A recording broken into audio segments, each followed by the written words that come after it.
नमस्कार दोस्तों, मेरा नाम है सुनील कुमार और आप देख रहे हैं अपना चैनल आओ मिलकर सीखें। दोस्तों, मैं लेकर आया हूं बोर्ड द्वारा निर्धारित नवीन पाठ्य पुस्तक पर आधारित कक्षा 8 इतिहास की दैनिक पाठ योजना, जो कि 2 वर्षीय बीएड व 4 वर्षीय बीए बीएड हेतु समान रूप से उपयोगी है। इस दैनिक पाठ योजना में प्रकरण लिया है अंग्रेजी शिक्षा। तो चलिए शुरू करते हैं। विद्यालय का नाम जहां आप इंटर्नशिप कर रहे हैं।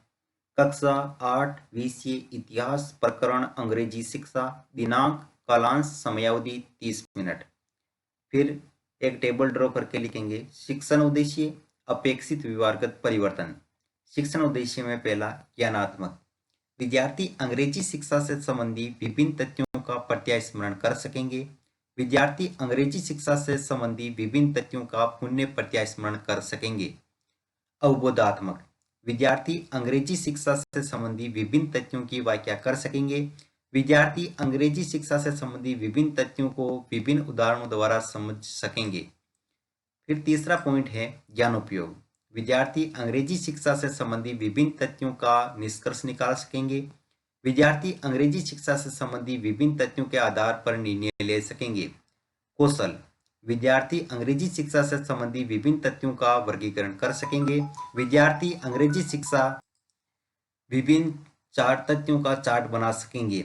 अभिरुचि, विद्यार्थी अंग्रेजी शिक्षा से संबंधित विभिन्न तथ्यों के अध्ययन में रुचि पैदा कर सकेंगे। विद्यार्थी अंग्रेजी शिक्षा से संबंधित घटनाओं पर विचार विमर्श करने में रुचि ले सकेंगे। अभिवर्ती, विद्यार्थी अंग्रेजी शिक्षा से संबंधित तथ्यों के प्रति सकारात्मक दृष्टिकोण को अपनाएंगे। विद्यार्थी अंग्रेजी शिक्षा से संबंधित तथ्यों के प्रति समीक्षात्मक भावना का निर्वाह कर सकेंगे। शिक्षण सहायक सामग्री, लपेट फलक, श्यामपट्ट, चौक, डस्टर, संकेतक एवं अन्य कक्षा उपयोगी शिक्षण सहायक सामग्री। पूर्व ज्ञान, विद्यार्थी अंग्रेजी शिक्षा के बारे में सामान्य जानकारी रखते हैं। फिर है प्रस्तावना। प्रस्तावना में एक तरफ छात्राध्यापक क्रियाएं, दूसरी तरफ विद्यार्थी क्रियाएं। भारत का प्रथम स्वतंत्रता आंदोलन कौन सा था? 1857 की क्रांति। 1857 की क्रांति किनके खिलाफ लड़ी गई? अंग्रेजों के। अंग्रेजों ने क्रांति के बाद देश में क्या किया? तो सुधार कार्य। देश को सुधारने व सभ्य बनाने हेतु कौन सी शिक्षा अपनाई गई? अंग्रेजी शिक्षा। अंग्रेजी शिक्षा का देश में विकास किस प्रकार हुआ? समस्यात्मक प्रश्न। उद्देश्य कथन, आज हम अंग्रेजी शिक्षा के बारे में विस्तृत अध्ययन करेंगे। फिर है प्रस्तुतिकरण, जिसमें पहले लिखेंगे शिक्षण बिंदु, फिर छात्राध्यापक क्रियाएं, विद्यार्थी क्रियाएं, विधि पर विधि, श्यामपट्ट सार। शिक्षण बिंदु में पहला बिंदु प्राच्यवादी की परंपरा। विकासात्मक प्रश्न, आजादी से पहले भारत किनका गुलाम था? अंग्रेजों का। अंग्रेज अंग्रेजी शिक्षा किन्हें देना चाहते थे? भारतीयों को। भारतीयों की प्राच्यवाद की परंपरा के बारे में आप क्या जानते हैं? तो लिखेंगे निरुत्तर। विधि में लिखेंगे प्रश्नोत्तर विधि। फिर है छात्राध्यापक कथन, जिसमें लिखेंगे उस समय विलियम जोन्स तथा कोलब्रुक और जैसे अंग्रेज अधिकारी भारतीय सभ्यता, पवित्र ग्रंथों, वैभवशाली इतिहास आदि का अध्ययन कर रहे थे। वे भारतीय संस्कृति को अंग्रेजों को सिखाना चाहते थे। कंपनी के बहुत सारे अधिकारियों ने दलील दी कि अंग्रेजों की को पश्चिमी ज्ञान के बजाय भारतीय ज्ञान को ही प्रोत्साहन देना चाहिए।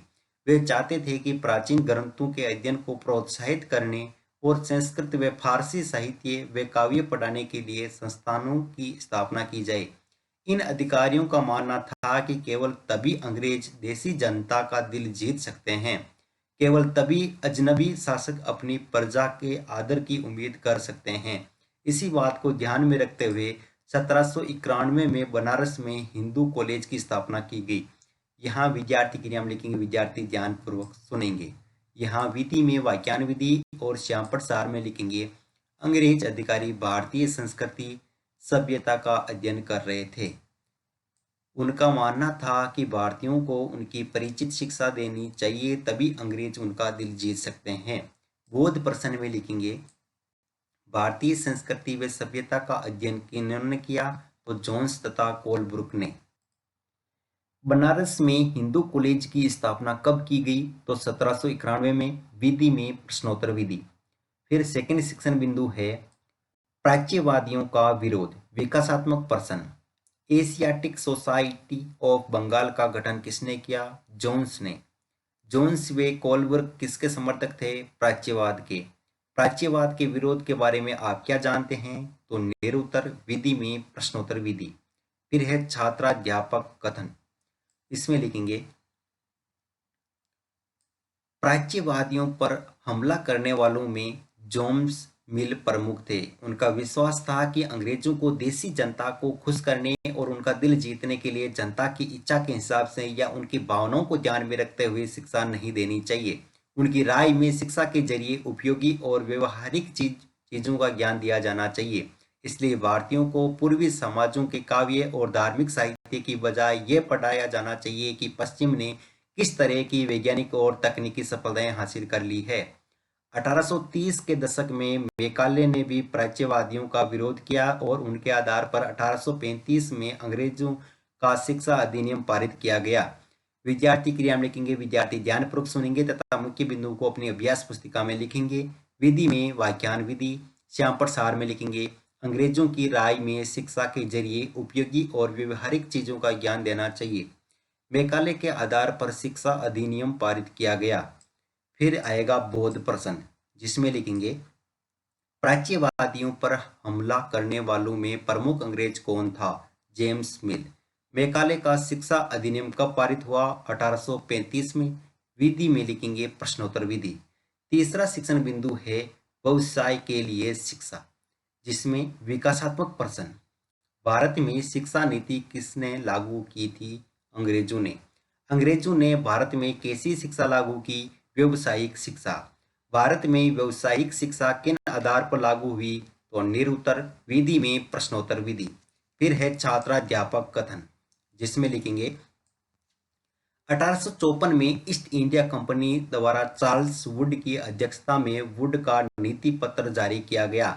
इस दस्तावेज में यूरोपीय शिक्षा का एक व्यवहारिक लाभ आर्थिक क्षेत्र में बताया गया था।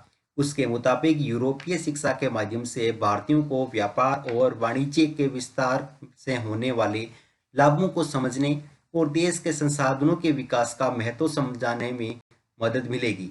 यदि उन्हें यूरोपीय जीवन शैली से अवगत करवाया गया तो उनकी रुचियों और आकांक्षाओं में भी बदलाव आएगा। यूरोपीय शिक्षा से भारतीयों के नैतिक चरित्र का भी उत्थान होगा। इस नीति पत्र के बाद सरकारी शिक्षा विभागों का गठन किया गया। यहाँ लिखेंगे, विद्यार्थी ध्यानपूर्वक सुनेंगे तथा मुख्य बिंदु को अपनी अभ्यास पुस्तिका में लिखेंगे।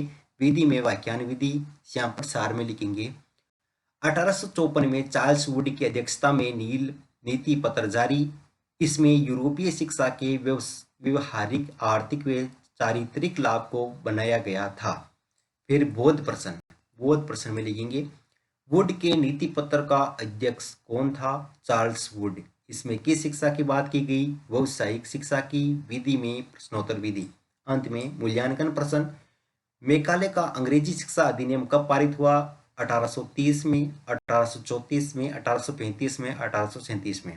हिंदू कॉलेज की स्थापना में की गई? बनारस, कलकत्ता। 1781 में कलकत्ता में मदरसा की स्थापना की गई। सत्य या असत्य? वुड का घोषणा पत्र किसने जारी किया? अंग्रेजों ने के अनुसार भारतीयों को कैसी शिक्षा देनी चाहिए? गृह कार्य। भारत में अंग्रेजी शिक्षा का विकास किस प्रकार